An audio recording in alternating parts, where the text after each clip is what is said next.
Good morning class. बच्चों, कल हमने एक चैप्टर पढ़ा था जल ही जीवन है। तो आज हम उस चैप्टर से संबंधित कुछ प्रश्न उत्तर को देख लेते हैं। सबसे पहला प्रश्न है, जल को जीवन क्यों कहा गया है? तो हम कह सकते हैं कि जल को जीवन इसलिए कहा गया है क्योंकि यह सभी प्राणियों को अपना जीवन चलाने के लिए आवश्यक है। कोई भी प्राणी हो, मनुष्य हो, पशु हो, पक्षी हो, सभी को अपना जीवन चलाने के लिए जल की आवश्यकता होती है। दूसरा प्रश्न है, पानी पीने से शरीर को पानी पीने से शरीर की किस प्रकार सफाई होती है? तो हम कहेंगे पानी पीने से ही हमारे शरीर का पसीना और पेशाब गंदगी के रूप में शरीर से बाहर निकलता है और हमारे शरीर की भी सफाई होती है। तीसरा प्रश्न है, पानी को छानकर पीना क्यों आवश्यक है?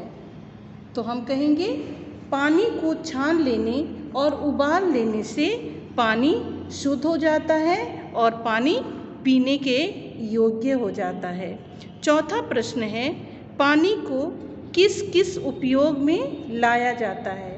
तो हम कहेंगे पानी का उपयोग पीने, नहाने, कपड़े धोने, उद्योगों को चलाने, खेतों, बाग बगीचों में पानी पटाने और बिजली तैयार करने में पानी का उपयोग किया जाता है। बिना पानी के कुछ भी संभव नहीं है। कुछ लोग किस प्रकार पानी का दुरुपयोग करते हैं? तो हम कहेंगे इस चैप्टर के आधार पर, और हम सभी जानते भी हैं कि पानी को लोग किस प्रकार से बर्बाद भी करते हैं। ये आप भी करते होंगे। अगर आप करते होंगे तो ये आप जान लीजिए कि पानी हमारे लिए बहुत ही कीमती चीज़ है। पानी की एक एक बूंद की कीमत होती है। तो इसका आंसर होगा, कुछ लोग नल को खुला छोड़ देते हैं और बिना किसी वजह के पानी को बर्बाद करते रहते हैं। तो हमें पानी का दुरुपयोग नहीं करना चाहिए। तो ये क्वेश्चन आंसर थे। अब है, नीचे दिए गए शब्दों से खाली स्थान भरिए। हमारे शरीर में डैश भाग जल का होता है।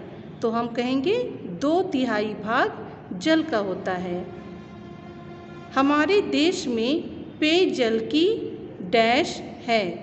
तो हम कहेंगे कमी है। तीसरा है, डैश पानी को पीने से रोग हो जाते हैं। तो होगा यहाँ दूषित पानी को पीने से रोग हो जाते हैं, यानी गंदे पानी को पीने से रोग होते हैं। चौथा है, पानी का किसी भी दशा में डैश नहीं करना चाहिए। तो यहाँ पर होगा दुरुपयोग नहीं करना चाहिए। तो ये रिक्त स्थान थे, इसे आप भर लीजिएगा अपने बुक में। ये भाषा बोध है, इसे आप खुद करना सीखिए। जैसे पहला प्रश्न है, नीचे दिए गए शब्दों में से जातिवाचक, व्यक्तिवाचक और भाववाचक संज्ञा शब्द अलग अलग कीजिए। ये कुछ शब्द दिए हुए हैं, जैसे सफाई, जीवन, जल, सरलता, शरीर, भारत, कमजोरी, भोजन, गिलास और आवश्यकता। तो इन सभी शब्दों में कौन सा शब्द किस संज्ञा के अंतर्गत आता है? कौन सा शब्द जातिवाचक के अंदर आता है?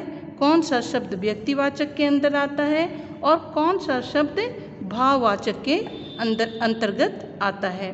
तो ये आपने हिंदी 1 में पढ़ा है। तो ये आप अपने से समझ से आप इसे बना लीजिएगा, अपने बुक में बना लीजिएगा। जैसे उदाहरण के रूप में मैं केवल एक आपको बता दे रही हूँ, सफाई। तो सफाई क्या हो गया? ये भाववाचक के अंतर्गत आया। तो इसी तरह आपको यहाँ पर आपको प्रत्येक शब्दों को संज्ञा के भेद के रूप में बांटना है। और दूसरा है, पाठ में से छांट कर लिखिए। तो यहाँ पर जैसे पहले में प्रश्न में है, जिस शब्द में ओ तथा ऐ की मात्राएं लगी हैं, तो यहाँ से आपको चैप्टर में से उठाना है कि किस शब्द में ओ लगा हुआ है और किस शब्द में ऐ लगा हुआ है। तो वो आपको यहाँ पर 2 शब्द लिखने हैं। जिस शब्द में विसर्ग लगा हुआ है वो भी आपको यहाँ चैप्टर में से खोज करके लिखना है। जैसे प्रायः, यहाँ पर प्रायः। ओ वाला शब्द आपको खोजना है, जैसे भोजन। ए वाला शब्द खोजना है, जैसे देर, यहाँ पर देर। तो इस तरह से वह शब्द जिसके एक अक्षर में र और उ जुड़े हैं। तो ये सभी आप पढ़ करके आप इतना समझ चुके हैं, ये सभी आप पढ़ करके आप अपने बुक में भर लीजिएगा। तो ये काम आपको खुद से करना है। अब मैं कुछ आपको शब्द दे रही हूँ जिससे आपको वाक्य बनाने हैं। ये 5 शब्द हैं: शक्ति, स्वच्छ, व्यर्थ, दुरुपयोग और दूषित। ये सभी शब्दार्थ से लिए गए हैं। आप सभी इसका अर्थ भी जानते हैं। तो इन प्रत्येक शब्दों से आपको 2-2 वाक्य बनाना है। तो ये काम आप खुद कर लीजिएगा। ये काम भी आपको खुद करना है और वाक्य आप सही और सरल बनाइएगा। तो आज के लिए इतना ही। Thank you class.